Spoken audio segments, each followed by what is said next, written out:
Welcome to the island of Sodor, a small magical island surrounded by sparkling bright blue sea. It has fields of green and sandy yellow beaches, castles to explore and bustling docks where giant cranes lift and load cargo from large ships. There are also lots and lots of railway lines where engines work hard to deliver goods and passengers to their destinations. Today's story is about Percy and how he came to work on Sir Topham Hatt's railway. Percy is a little green saddle tank engine. He has 4 small wheels, a shiny dome, a shiny brass whistle, and a shiny black funnel. Percy is a kind engine who is always willing to help his friends. One day, the trains were late and the passengers were unhappy. There was trouble in the shed. Henry, Gordon and James thought they were too important to shunt coaches like tank engines did. "You fetch our coaches and we will pull them," said Gordon proudly. "Tender engines don't shunt." Sir Topham Hatt looked cross. "We must all work together to make sure the railway runs on time," he said. "If you won't be really useful, then I'll find an engine who will be." So the next day, Sir Topham Hatt went to the engine workshop, where he was shown all sorts of engines. Then Sir Topham Hatt saw a smart little green engine with 4 wheels.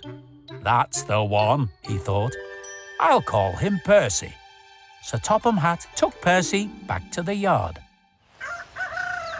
The next morning, Henry, Gordon and James still wouldn't come out of the shed, so Sir Topham Hatt asked Thomas and Edward to run the line. "And Percy can help too," he said. Edward and Thomas worked the main line, while Percy puffed carefully along Thomas's branch line, with Annie and Clarabelle. There were fewer trains, but the passengers didn't mind.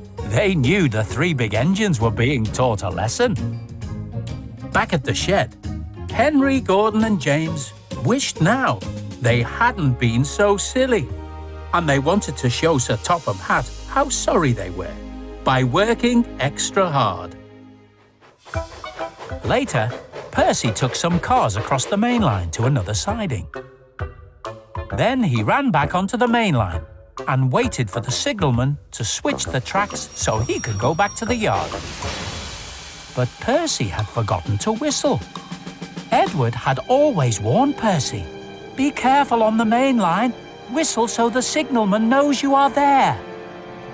Suddenly, Percy saw Gordon with the express charging towards him. "Pooh, pooh, pooh! Get out of my way!" cried Gordon. Quickly, Percy's driver turned the steam on full and put Percy in reverse. As Percy went backwards, he could see Gordon getting closer. It seemed Gordon would never stop in time. Percy shut his eyes and waited for the crash. His driver and fireman jumped out. Percy opened his eyes. Gordon had managed to stop just a few inches from Percy's buffer. But now Percy was going backwards, and without a driver, he couldn't stop. Percy went faster and faster, through Edward's station and then up Gordon's hill. "I want to stop! I want to stop!" he puffed as he passed a signal box. "I know what to do," said the signalman, and he set the tracks to send Percy off the main line and safely into a siding, where Percy hit a bank of soft air. "I've stopped," Percy puffed happily. "Never mind, Percy," said the workman as they dug him out. "You shall have a drink and some coal, and then you'll feel better." At that moment, Gordon arrived.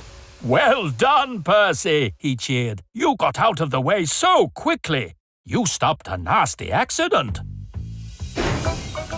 Percy continues to work in the yard and always remembers to be careful when he goes out onto the main line to pull the mail train.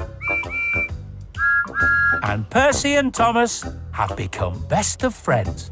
All thanks to the day Sir Topham Hatt chose Percy to work on his railway. The end.